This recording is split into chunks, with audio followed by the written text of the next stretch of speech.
Teman-teman, apakah orang yang sering dihipnotis itu merupakan suatu kekurangan atau orang yang sulit dihipnotis itu adalah suatu kelebihan? Oke, bersama saya Mas Nur, kali ini saya akan berbagi pada Anda, para penonton yang ada di YouTube, para penonton yang ada di TikTok. Buat Anda yang baru menemukan channel saya atau buat Anda yang baru menemukan akun saya, silahkan Anda subscribe dulu atau Anda follow terlebih dahulu. Perkenalkan, saya Mas Nur, Master Hipnotis yang sudah mengajarkan ilmu hipnotis lebih dari 10 tahun lamanya dan sudah mengajar ke banyak orang dari berbagai profesi.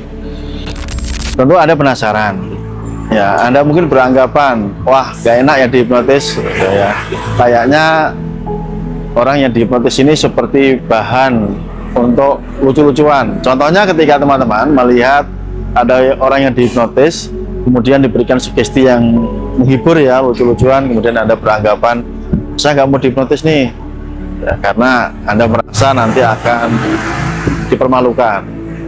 Kali ini supaya lebih clear lagi, lebih detail, lebih jelas lagi, saya akan menjelaskan kepada Anda benarkah demikian, dan nanti Anda akan terkejut, ya, karena saya akan memberikan fakta yang sebenarnya. Maka dari itu teman-teman, silahkan Anda simak videonya dari awal sampai ke nanti supaya Anda paham apa yang saya sampaikan.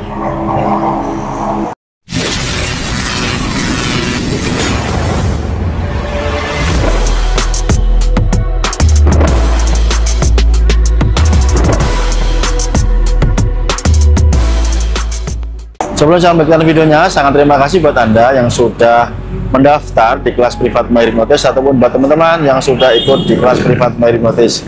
Jadi buat Anda yang ingin mendapatkan bimbingan langsung dari saya, Anda bisa join di kelas privat, nomor WA-nya saya berikan di sini, ataupun buat teman-teman yang ingin membeli e-book kitab My Hipnotis. Menarik bukan? Tema kali ini adalah apakah orang yang sering dihipnotis atau gampang dihipnotis itu termasuk suatu kekurangan, dan sebaliknya apakah orang yang sulit dihipnotis ini termasuk adalah kelebihan. Oke, saya akan menjawab yang pertama dulu. Orang yang tipe gampang dihipnotis ini, teman-teman, sadari dan pahami, orang yang gampang dihipnotis atau orang yang mudah trans atau orang yang sugestif ini sekilas memang nampak seperti orang tanda kutip, ya, gampang dibigo-bigoin, gampang dibodoh-bodohin. Karena apa? Ya, gampang dihipnotis. Namun yang tidak Anda sadari bahwa bila Anda salah satunya termasuk orang yang gampang dihipnotis, mudah masuk kondisi trance, mudah masuk kondisi pikiran alam bawah sadar, itu adalah suatu kelebihan yang sangat luar biasa. Alasannya kenapa, teman-teman? Jika seseorang sering masuk ke kondisi alam bawah sadar, artinya sering menggunakan yang namanya keyakinan tanpa dikritik. Paham, ya? Orang yang sering masuk ke alam bawah sadar itu artinya keyakinannya sangat tinggi, jadi tanpa didebat lagi. Makanya orang yang dihipnotis ini diberikan sugesti apapun ya percaya. Oke, paham, ya? Nah, kelebihannya apa nih orang yang gampang dihipnotis, Mas Nur? Bayangkan bila Anda yang gampang dihipnotis ini bisa memunculkan keyakinan Anda bisa melakukan yang namanya afirmasi, visualisasi, nanti akan mewujud menjadi kenyataan. Gampang sekali, ya, itu contohnya, teman-teman. Saya sering mempraktekkan atau membuat banyak percobaan pada orang-orang yang mudah dihipnotis ketika saya berikan sugesti. Contohnya misalkan di suasana sore ini, ya, saya sambil berdiri, ya, teman-teman. Contohnya Anda bisa lihat di luar sana, nah, di langit sana itu mendung, ya, mendung, begitu, ya. Orang-orang yang sugestif ini bisa menggunakan kekuatan bawah sadarnya untuk memvisualisasikan, misalkan menggeser awan, ya, supaya hujannya tidak di sini dan lain sebagainya. Karena apa? Logis, teman-teman. Ya, ini logis, bukan mistis. Orang yang sugestinya tinggi ini, dia adalah orang yang keyakinannya itu 100% tanpa kritik, ya. Ketika dia memvisualisasikan, membayangkan mendung ini bergeser, ya, atau dia membayangkan angin bergerak kencang, ya, setelah itu terjadi. Nah, apakah itu melampaui kehendak Tuhan, Mas? Itu ya tidak, bukan. Ya, coba gunakan logika Anda. Orang-orang yang mempunyai kekuatan alam bawah sadar inilah yang bisa menggunakan kekuatan pikirannya, menggunakan kekuatan batinnya, kekuatan rasanya. Oke, dipahami ya, itu adalah suatu kelebihan. Maka jika dia belajar suatu keilmuan, akan cepat menguasainya, utamanya yang berbau spiritual, ya, berbau metafisika, yang mengandung unsur-unsur energi, sangat cepat sekali teman-teman.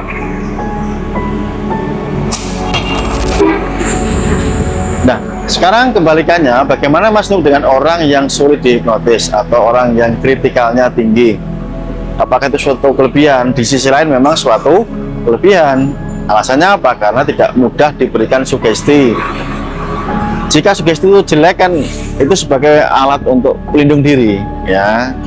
Misalkan nih dia diberikan sugesti oleh orang-orang yang tidak bertanggung jawab, maka dengan pikiran kritisnya ini sebagai benteng. Namun di sisi lain, orang yang tipe demikian ini kelemahannya adalah ketika melakukan sesuatu hal ini keyakinannya kecil, keyakinannya rendah, selalu mendebat dengan logikanya, gitu ya. Makanya tidak maju-maju.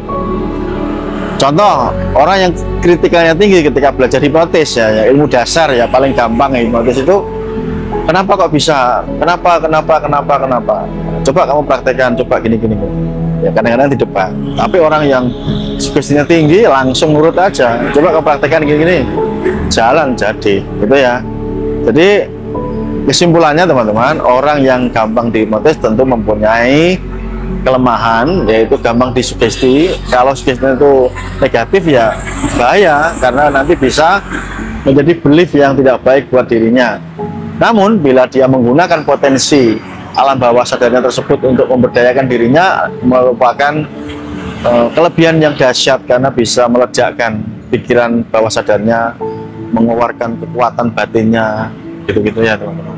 Dan sebaliknya, orang yang sugestinya rendah atau sulit masuk kondisi trans, ya kelebihannya dia mempunyai filter yang kuat. Kelemahannya ketika melakukan sesuatu keyakinannya rendah, itu ya. Nah, sekarang Anda mulai paham. Jadi kedua-duanya mempunyai kelemahan dan kelebihan masing-masing, tinggal Anda tipe yang mana, gitu ya. Oke, semoga bermanfaat teman-teman apa yang saya sampaikan kali ini. Dan buat Anda sekali lagi yang ingin mendaftar dan mendapatkan bimbingan dari saya Mas Nuk Master Hipnotis, Anda bisa hubungi saya di nomor WA yang saya berikan di kolom video ini. Dan selamat datang saya ucapkan buat teman-teman yang sudah mendaftar di kelas privat. Selamat bergabung, nanti saya akan didik Anda, akan saya ajarkan kepada Anda, saya dampingi Anda menjadi seorang yang ahli menghipnotis, ahli mempengaruhi. Tentunya bukan hanya sekedar bisa, tapi Anda menjadi seorang pakar hipnotis yang pilih tanding mumpuni. Terima kasih, sampai jumpa. Assalamualaikum warahmatullahi wabarakatuh. See you next time, bye-bye. Salam hipnosa.